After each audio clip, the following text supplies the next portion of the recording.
Christos, thank you so much for joining me today. It's a pleasure to actually properly see you again. I've written a lot about you actually, which is very interesting. So I think I know my background, but yeah, it's good to speak to you today. Thank you. Thanks for having me. I truly appreciate being here and the opportunity to speak with you. We're obviously here for a reason. I want to talk about your fantastic album, Kung Fu Action Theatre. But specifically, we want to talk about the fact that you are releasing that on a vinyl press, aren't you? Which, that tends to, it's very interesting what's happened to vinyl, actually. It's had a resurgence finally in the past few years, which we might get into later. But you're putting out on a vinyl press, aren't you, via your label Honest Music? Tell me a bit about that. Why did you decide to do that? This is the first time Honest Music has done a vinyl release as well, isn't it? So Yes, it is. As you mentioned, it seems to be a new trend, or I should say an old trend that's coming back in music. And, I grew up a product of the 60s and 70s. And so I was collecting vinyl as a young adult into my adult years as well. But just to be able to finally press one of the releases to vinyl, it's actually kind of like things going full circle because, I've been doing recordings and releasing projects now for about 20, 25 years. And to finally press it to wax, as we say here, it's really kind of an exciting moment and kind of a milestone, I would say, in the course of the years in production. So really thankful. And the project is very, very unique and very special. So this is the perfect album to be releasing as our first vinyl for Honest Music.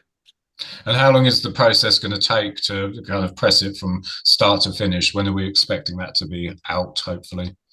Very good question. I have no prior experience in this, so we'll see. I don't know if there's any hiccups along the way when it comes to pressing vinyl. I know it can happen with other manufacturing CDs and such.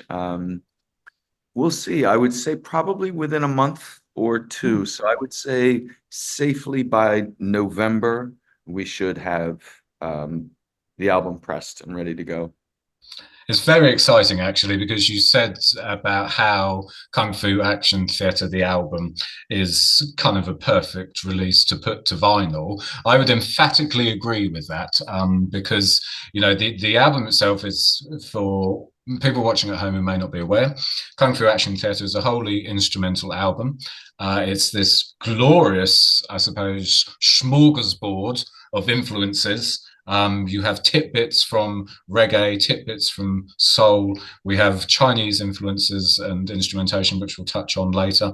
And it's wholly instrumental. There's classical elements in there as well, which again we'll touch on. But it's this kind of sweeping project, which the way it's been arranged, and as well the brilliant mixing by our mutual friend Tippy, Tippy I grade, lends itself naturally to the kind of sound and I don't know, for me it's emotion, the kind of sound and the resonance and the emotion that vinyl brings.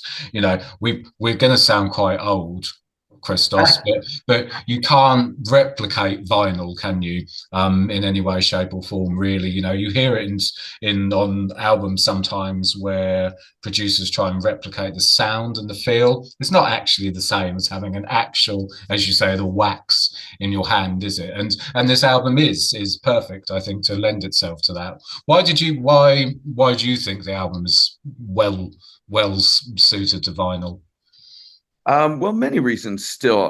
One being that it's very unique in all of the works that I've done and been involved with as well. Beyond my own productions, even projects I've taken part in.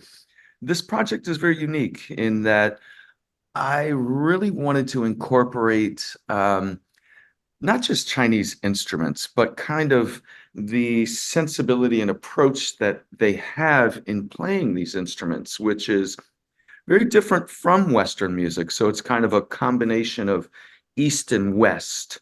And, reggae was the perfect kind of medium ground to combine these these two elements. You also mentioned classical music, which was also kind of a bit of the project as well, being that I did a couple of classical remakes of old classical songs and just felt that that would be well suited to the project as well. Um, but I think that it's just one of these things. It will stand out in a record collection.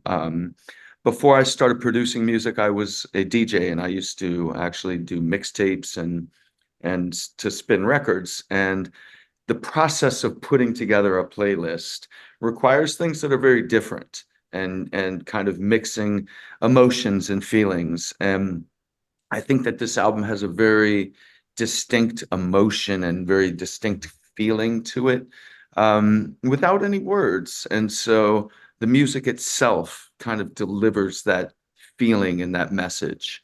And so it was just perfect fit, in my opinion. As you say, no words. It is an entirely instrumental album. What was the thought process and decision making behind making this sweeping instrumental piece? Well, I really wanted the instruments to kind of carry the message. Um, I always was fascinated, as a kid. I grew up in a household where both my parents were teaching music and also involved as opera singers in music for my entire life. And they would tell us stories as kids. So, for instance, my father would put on a classical record and he would say, "This is the scene from such and such," and he would describe the storyline. And he'd say, "Do you hear the horses running?" And it might be trumpets playing it, but it's meant to, you know, you're supposed to visualize the scene from these. And so I grew up, understanding that instrumental music can be telling a story. And, with that said, that one of the pieces that I did, the Edward Grieg composition in the Hall of the Mountain King, to me was always a fascinating piece of music because he's very clearly telling people something. And in my opinion, it was talking about the coming of war. And he's talking about this threat that's coming with this, and you're supposed to understand this just through the music, which to me is a very fascinating idea. And so I thought that would also be a perfect thing to include in the project, being that it's still relevant today, the same threat. And so, that one particular song, for instance, is really describing the incoming threat of war and the destruction involved with war. And so I felt that this was something that was a very important aspect of this album, was to kind of tell stories without any words. It's extreme, I am a musician by trade, and it's no mean feat doing that either, to be able to express emotion or story or narrative very clearly and directly to a listener without the use of any kind of any words at all. It's a challenge, and your album does pull that off in its entirety. As you point out, especially the Grieg in the Hall of the Mountain King. You replicate his original vision perfectly, and of course build on it further than what it was and to the side of what it was. But it's no mean feat. Did it did it worry you at any point taking on a task like this? Because extremely difficult thing to pull off, which you have done, but very difficult to pull off as it's. It was, I think the main concern was at one point finding, there was one element that I really wanted to include, and that's the use of the erhu, which is an instrument, traditional Chinese instrument with two strings, basically, and it's played with a bow, very similar to a small cello or something like that. And I was searching for someone for quite some time, and I just wasn't finding the right person. And I knew this album needed that element. So that was one moment of concern where I was searching for an air hoop player. And lo and behold, I finally found someone out of Japan, and the guy is absolutely phenomenal.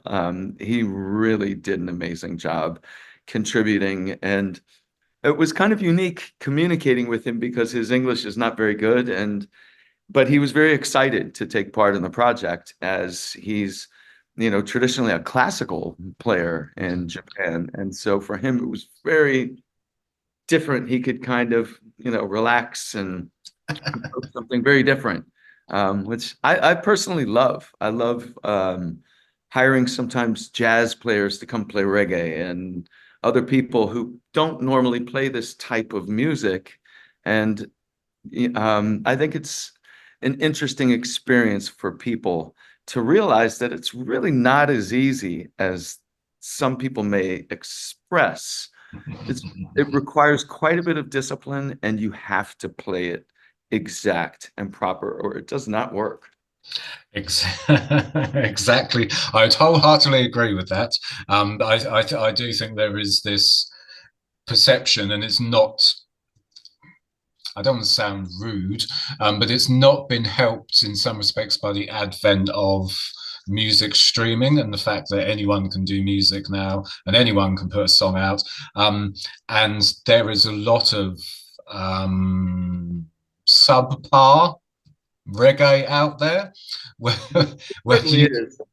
where you Um, can notice that, yeah, maybe people haven't quite grasped just how complex it is to actually say to pull it off well and to make something really, really good is not that straightforward. I'm interested as well that you say your Japanese artist felt relaxed as such on this because he comes from a classical background, but also the fact that the influences of the Chinese instrumentation and then the way you took on the two classical pieces. The other one was Tchaikovsky, wasn't it? From Swan Lake. yeah. Um, it seems that reggae, and maybe this is just me, there's something about reggae which lends itself to anything, doesn't it? As you said, you when you get a jazz singer to come onto a reggae track, it's almost as if there's a universalism about reggae that you can take a classical piece of music or a piece of soul music or jazz influences, or in your case, Chinese instrumentation, and it blends with kind of the bubble rhythm and the one drop and all these musical devices that we know and love so well, and it blends with that perfectly. Why is reggae like that? That you can take anything within reason and put it onto reggae and it still seems to work. Well, it's actually a very good question, but if you kind of break that question down Mm-hmm. to um, music to me is a language, and reggae is it's a very distinct dialect of music, and so it's almost as if it when I talk about this subject, it makes me think very often of these books they would put out when I was still in school, and it would be to summarize something. And so these kids would get these books to cheat in school. So instead of reading the book you're supposed to, you get I think it was a thesaurus or something that summarizes it for you. And I think that reggae is one of these things that if you know how to break it into certain elements and to chop it, or to count out the chord structure, it's almost as if you can convert just about any type of music into reggae by just it's not just simplifying it. Simplifying it is a part of the process, but it's then speaking that song within this language. So say with the bass guitar, bass to me in reggae is very distinct in the voicings and the language. And so you then would take this piece of classical or whatever type of music, and I think bass is really where a lot of that transition happens, and in the bass line. And the bass line then sets the tone between the rhythm and the chords. And so that's kind of the bridge between this movement that's happening with your drums and the chords that will then accompany. And so um, to me, that's the essential elements right there. It's with the bass line.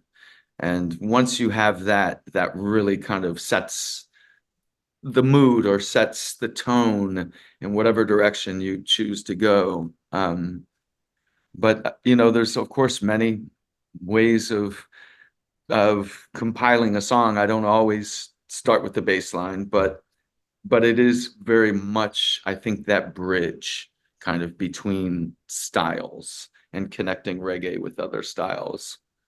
And you mentioned bridge between styles, of course. Earlier on in your musical journey, I suppose you were involved in hip hop, I believe, weren't you? Tell me a I, bit about a brief foray into hip hop, maybe. Briefly, yeah, I was doing some sampling for years. I was involved with some people that I would uh, go to record stores, digging for samples and coming back and cutting them into loops. And as a musician, I would play parts that, people might chop into an MPC, and then they're playing it back off of pads, which was a very unique and interesting process that I just never really continued down that road. I did work with some hip hop artists, and it was a brief moment. So it was kind of, a few years that I just went right back into reggae, and I took what I learned in that time with me, and just um, it's not something that I incorporate that frequently, but every once in a while it can incorporate some of the things that I've learned. So were in terms of your musicianship and your influences, were your parents a big influence on you then, as opposed to your kind of foray into hip hop? Because you mentioned earlier about how they explained how music can tell a story. My parents, I was that my brother and I were those kids growing up that we didn't just get called home for dinner. They would sing us home for dinner. And so, and there were always people in my house learning music and learning to sing. And so, one of the influences it did have with me now as a vocalist is I do some of the exercises that they would do. And I would just remember them innately that, and so I ritualistically now go at least one point of the day, and it's my vocal workout time, and I just run through these exercises to keep my voice in shape. And so they did have an influence for sure. I grew up and my dad was a semi-professional jazz musician. Okay. So I grew up and around, Louis Armstrong, Billie Holiday, Ella Fitzgerald, Sarah Vaughan, all the kind of great jazz vocalists. And that kind of surrounded me. And it's interesting. I was very into kind of hip hop when I was younger. And then as I've got slightly older, that I've made the transition then to reggae almost. So it's you kind of go through life, and I don't think your musical tastes and your musical influences necessarily change. They just kind of develop, don't they, as such as time goes by. Unless I find something totally new I'd never discovered before, and I say, "Wow, that's incredible!" And I'm Have you found immediately, anything like that? "Oh yeah, yeah, for sure." I discovered Indian music. Okay. I first went to India a few years ago and was blown away by some of the traditional classical Indian music. It's incredible. It's Is that your it's next project then?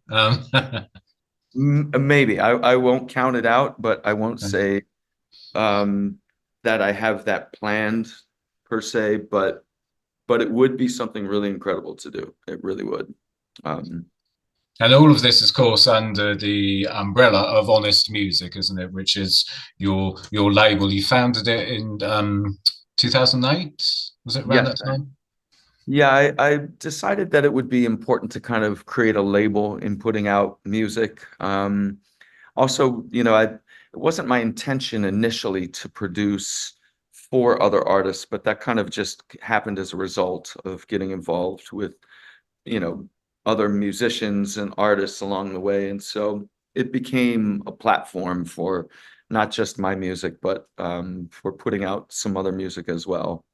And what was the decision making process behind going solo, if you like, with a label?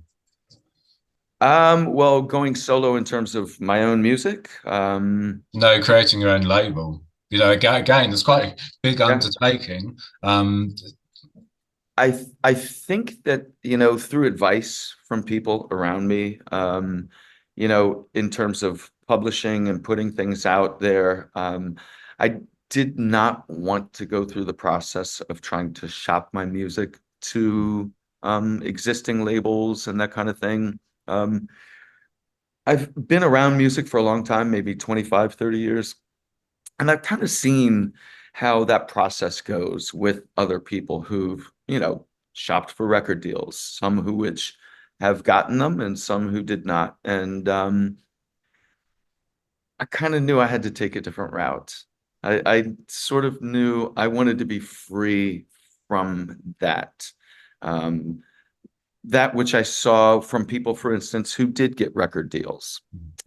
They became, in a way, a commodity for the record label. And the record label's now telling you who to work with, where to go, what to record. They're even approving your music before you put it out. And there was no way I wanted to allow someone that much say over what it was that I was doing. And it's actually quite a blessing to be independent and to be putting out things independently. It's a difficult road. It's not always easy. You don't get a lot of the same opportunities as some other people, but you can create opportunities for yourself that sometimes will bring you into places you haven't imagined. And so I'm really thankful that I decided to take that journey independently and not go in search of some company to buy out my music and to join in the corporate world of Yeah, music. I hear that a lot. There's a lot of artists I speak to have a similar sentiment when it comes to having their own label, or at least being on an independent label. And it seems reggae has become, well, not just reggae, Jamaican kind of music of Jamaican origin, Jamaican culture more broadly, has become more and more commercialized as the years have gone on in some respects. Especially, I speak to independent artists who have left Jamaica because of the fact it is now actually quite tightly controlled in terms of the industry over there. And while that means that the music can reach more people, I'm not sure if it's good for the culture overall or good for creativity overall that you do have these corporates or labels operating like corporates in some respects, kind of controlling things. I'm not sure that's necessarily been a good thing. I don't know how you feel about that. I think it serves its moments. Mm. There's moments where it really applies and it works. Bob Marley is a perfect example, in my opinion, of an artist that, he really shaped reggae music in such a way that, you know, the whole world has been exposed. But I personally think that a very big part of that process for him was when he came to the United States and took part with a major record label. And in turn, what they did was to bring in people from Muscle Shoals and all these different, other elements you'd never expect. And this shaped that music in such a way that a very good friend of mine, Junior Marvin, he was a rock guitarist from England and loves to tell the story how he had gotten an offer from Stevie Wonder the same day as he did Bob Marley, and he chose to work with Bob. And, but think about it. You've now brought this rock musician from England over here to work with, one of the greatest reggae artists of all time. And it shaped the music. It changed the music. And Mm. so for me, these are very important elements when they were doing development deals with artists. You really could shape and craft something incredible, but I don't see that as being a very predominant part of the music world today. They're not doing development deals with No. artists and putting them in the studio with flying musicians in from here and there. We have to take the initiative to try and do it ourselves. And so if you're fortunate enough to be able to, it's a blessing. And, independently now we can do things that people weren't able to many years ago. So there's kind of upswing of it and the downswing of it, so to speak. And I'm just really grateful that I've been able to pursue and accomplish as much as I have, and to reach as far and reach as many people, Mm. and collaborate with people as far and wide as I have. Who have you collaborated with over the years? What's some of your highlights? Oh, I'll tell you, quite a few. When I was young, I felt incredibly lucky. At the age of 23, I first met a guy by the name of Peter Broggs. And Peter and I became friends, and he hired me as a guitar player. And, as a 23-year-old kid, I'm out on the road with this guy who, I really looked up to. And that then opened doors for me as a young person to play with people like the Itals, and with Don Carlos was actually a really Don actually was a moment where it was really special, and that was a moment when I first met Don. I was playing with his group and took part in a record called 7 Days a Week, and so I was a big part of that album process, and that was a huge moment for me. But then, a little later, as I started to pursue as an independent artist, a great milestone for me was a song with Ake Becca, and Mm. was really blessed to, you know, do a collaboration with him. God, as well as with many people. I hate to mention one because it could overshadow another, and that's not necessarily fair. Um, but I would say with people like Don Carlos and Ake Becca, it was a real blessing and incredible moments.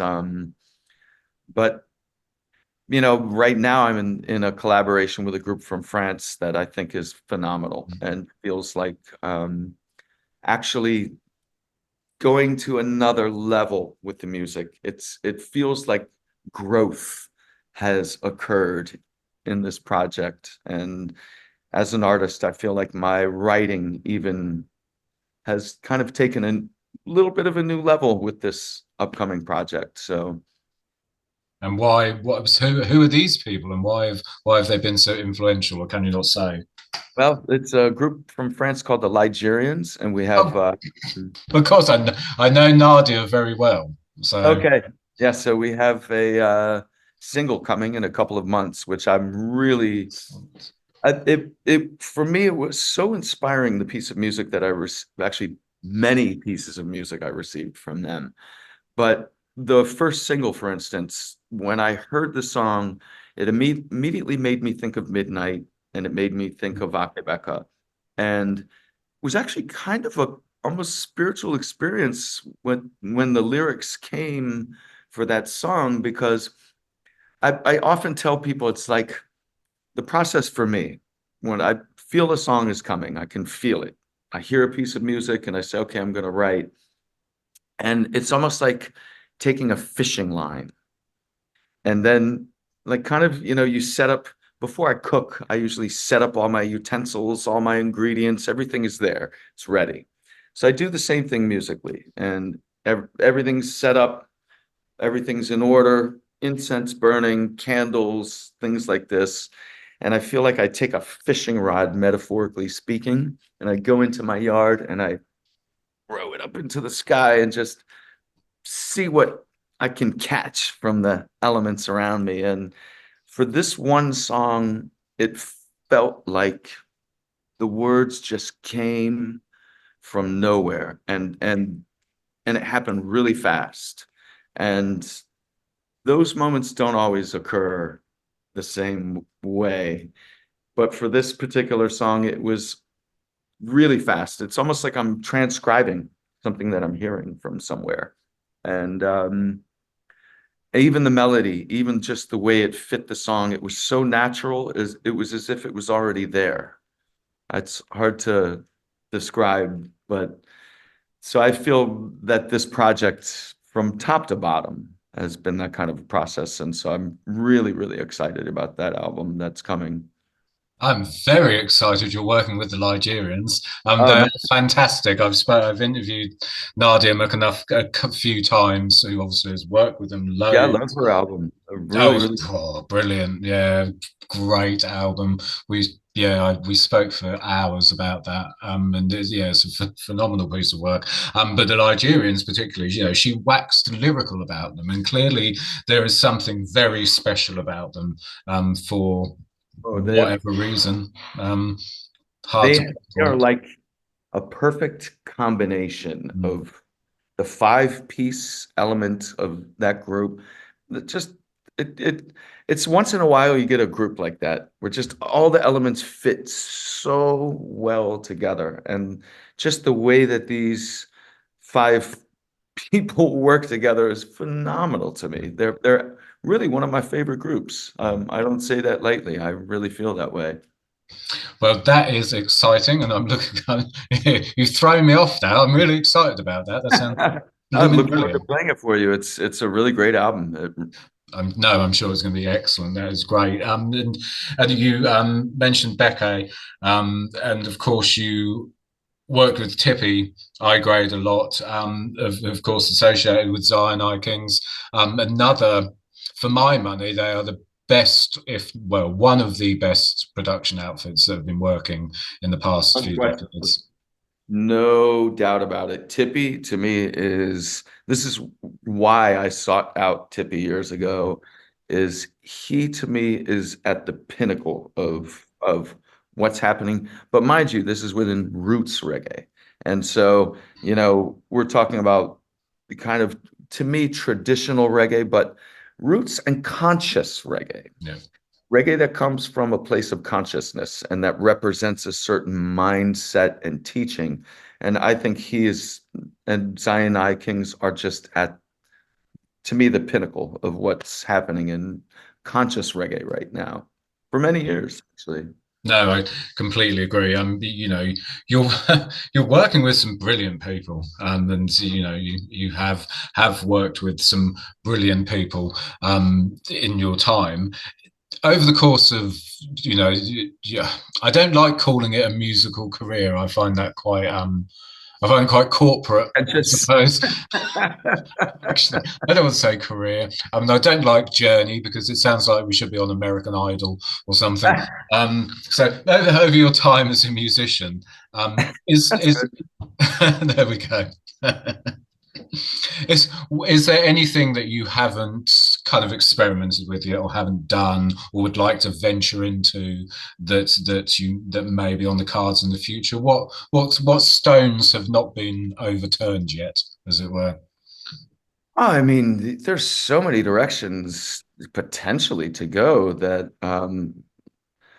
I think that the possibilities are really pretty wide open when it comes to that, especially with new technology and the things that we're able to do. Um, to me, to be quite honest, I've done so many records here, producing them by myself here at my studio on my own. Um, I might mix with someone, but I'll create a lot of times the music primarily on my own. I bring in some musicians to replay some parts and things. So I think that what I'm really looking forward to doing is getting out and performing more, doing more shows, doing the songs in front of an audience and getting up with a group. And so I'm glad to finally be working with a group of musicians that hopefully we can hit the road and we can start presenting the material. But otherwise, who's to say what? This is no, no, this is the flip side of being a musician. You never know what creative path you're going to go down, do you? Yeah. It's like predicting a dream. You Mm. never know what may come. Inspiration can be a real interesting thing that it might be something you never expected. Who's to say? I never thought that I would be doing this Chinese album and actually learning to play one of the instruments myself. Oh, did But you do that as well? yeah, I actually did. Oh, wow. That Okay. was kind of what started the project was when I had wanted to go down the road. I decided to purchase what's called a gusheng guitar from China, and it took about 3 months to come in the mail. But when it finally arrived, I sat that night and I unpacked this thing, and within 3 hours, I had it tuned, ready to go, strung up, tuned, and I had tuned it to a traditional Chinese tuning. And so my idea was to search through a bunch of music I'd been doing and see just if traditional tuning randomly fit any of the songs, which it did. And so actually that one's Far East on the album. That was the first song on the project that just kicked things off. So from there, what I did was to learn to adjust the tuning on the instrument, then to either do a scale or a chord for the rest of the songs on the album. And I had learned this many years ago playing lap steel guitar, that when you play a lap steel guitar, you'll tune it to the song, and you either tune it according to whether you want to use a chord or you want to use a scale. So if you're going to be playing notation, you'll do a scale. Sometimes I'll do four strings. So I have a slight notation and then a chord that I can play as well. So I had learned that technique by playing a little bit of lap steel guitar over the years. And that is where Kung Fu Action Theatre came from then. It was, yeah, that was the kickoff. So and this is So, the thing, as you say about inspiration, your own, I suppose, inquisitive mind then led you to this place. well, then I also met a woman by the name of Chow Tian, and she was introduced to me by my saxophonist, Brian Falkowski, and she is phenomenal at this instrument. She's a prodigy. And so all it took was one session with her, and that was very clearly we're gonna continue this and just keep it going. So I have to say, she was also a very huge contributor to this project. Well, look, I mean, it's a fantastic album. It really is quite it's quite inspirational in terms of what can be done around reggae for my money, and quite groundbreaking in many respects as well. And it is really exciting of getting it onto vinyl. You said that should be available with September now, hopefully a couple of months. Yeah, I think by November we should have Okay. everything sorted out. I've not gone through the process before, so much thanks to Gav Pause for helping to make that happen. He's kind of Excellent. assisting me in the process, and so we'll be placing some with him over in the UK as Mhm. well once it's done. Brilliant. And just to wrap up, because we've been talking for quite a while now, actually, I didn't even realize, as Happens, man. it does happen. What's in store for Christos DC for the rest of this year? What have you got coming up? Because it's fall now, obviously. We say autumn over here, it's fall where you are. The year is beginning to draw to a close. Is there anything to look out for from you for the rest of the year apart from the vinyl? Absolutely. Well, the vinyl's coming. I have, of course, the first release with the Ligerians. It's a song called Shadow of Perception. So Okay. keep your eyes open for that. Um, I also have a song with a producer from here in the States. Um, and his company's called King's Table, and we have a song that we'll be putting out as well as a single called "Some Never Get a Good Shot." And basically, it's a very lengthy title, but I like what the song talks about. It really is saying it's talking about people who don't get a fair chance, and that was also a song that really just kind of came out very quickly. And so those two things, and then the full length album probably by spring, maybe summer this upcoming year with the Ligerians. I'm so looking forward to that. That sounds absolutely fantastic. Look, Christos, it's been an absolute pleasure to talk to you today. Thank you And you so as well, much. brother. It's been really enjoyable, and we look forward to not only the vinyl release of Kung Fu Action Theatre, but your work with the Ligerians as well. So, but for the minute, Christos, thank you for speaking to us. It's great.